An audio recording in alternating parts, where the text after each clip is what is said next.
Personally love this village a lot. It's about a 10-minute drive from Jbeil, and it overlooks the sea. It's an absolutely gorgeous village. Behind me, the Mar Nohra Church, and it is one of the most beautiful churches I've ever seen. It's very small, it doesn't have a roof, it's covered by a tree, and it was built in the 11th century. Can you imagine? Now here, they renovated the church a few years ago, so they make sure that they do maintenance work twice a year to preserve the church as best possible. But a lot of weddings that take place in this church, and if you can see, like, even though it's very small, it's majestic, you know, and it speaks for itself. You won't really know how it feels unless you're here and you're inside the church, when you see how beautiful the tree covering it is, when you see the old stones, and when you see the floor.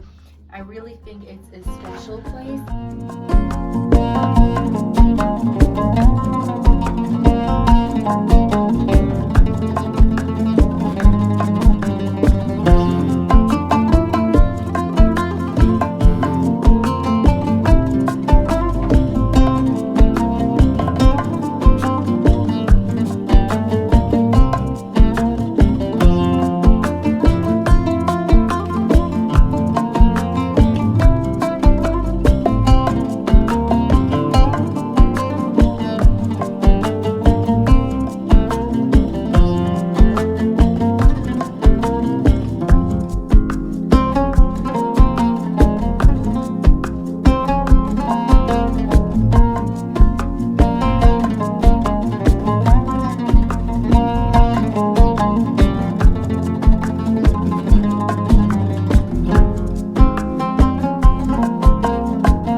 After visiting Our Ladies of Rescue's church in Smar Jbeil, which is one of the oldest St. Mary Church in Lebanon, we headed over to Smar Jbeil Citadel.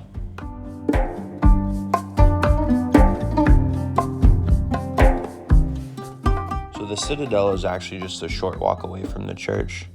But like many places in Lebanon, there is some debate as to who built it, because you know, you have its earliest foundations look like it could have been, you know, built by the Phoenicians, but then you have obviously very large Maronite influence over, you know, the citadel and the neighborhood as a whole. So the idea is that at one point it was even under Persian Empire control in 555 BC.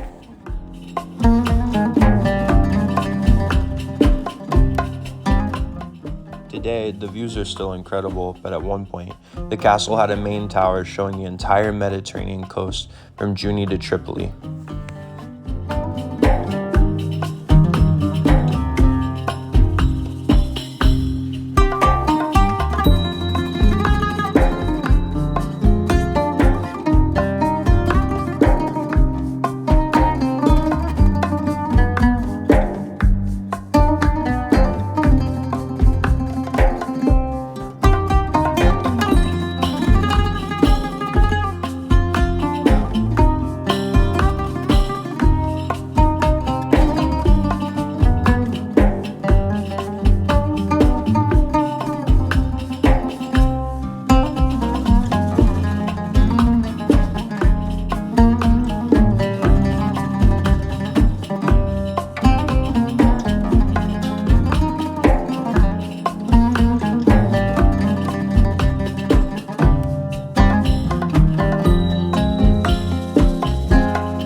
Favorite places in Lebanon, because very few people come here, right? Okay, so this is the Smar Jbeil Citadel. Below we showed you the church without its roof, but this right here is another level. All right, so now in a second we'll show you the interior.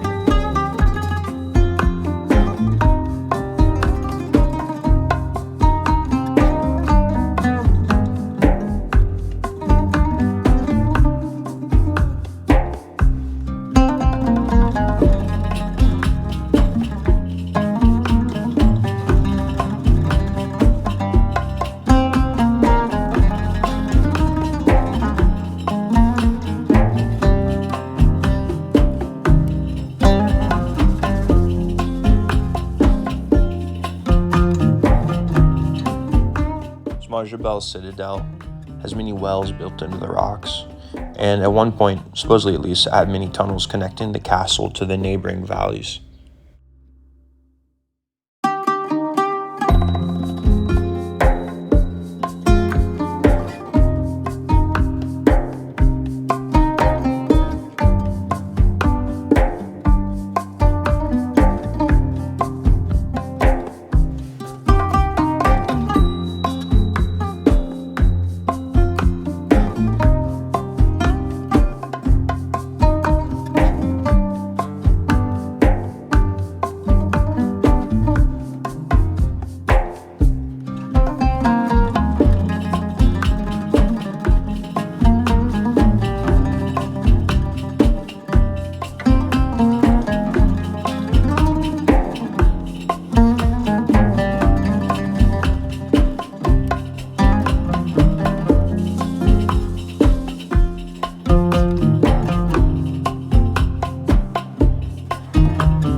See ancient olive presses. So back in the day, they would have been, well, pressing olives here.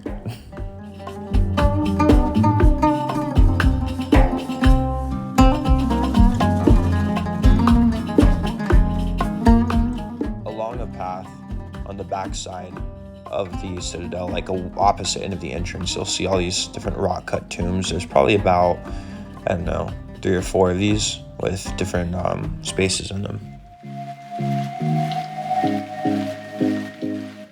The drive up and down from Smar Jbeil is very beautiful because you're pretty high up in the mountains, which again would have been great for their defenses. So right now we're actually headed towards kind of old Batroun, so you'll see these very, very pretty streets.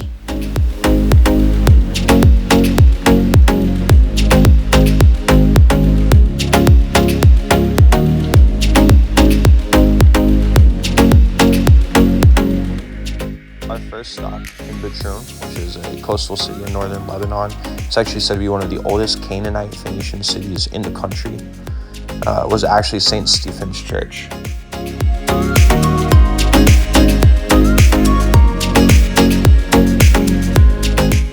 This church is built right by the fishing port. It's actually overlooking it and was created at the start of the 20th century, and it's believed to have been over a small Crusader church.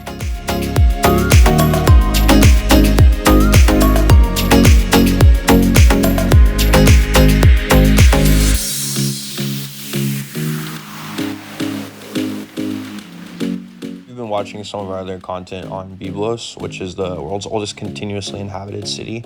You know that Batroun is actually in between Byblos and Tripoli. Tripoli is to the north, and Byblos would be to the south.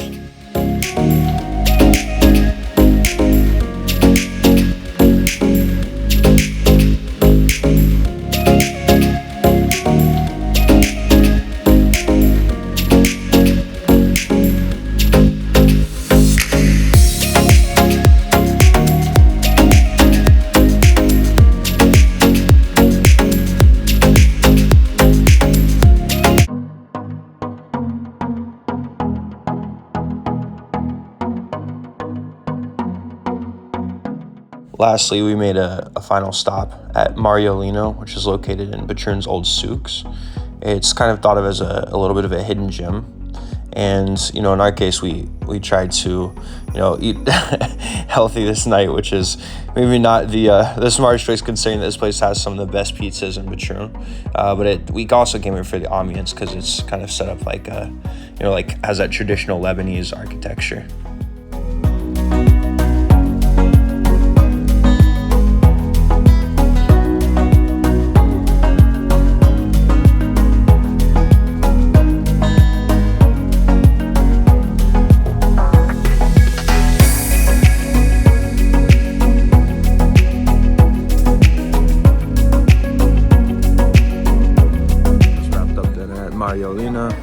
And now we're walking the streets of Old Town Batroun. As you can see, very beautiful buildings, limestone everywhere.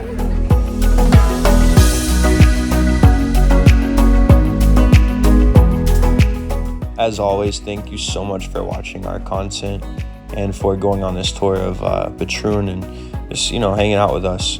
And if you enjoyed this video, please be sure to like and subscribe. We'll be continuing to put out, more content for digital nomads.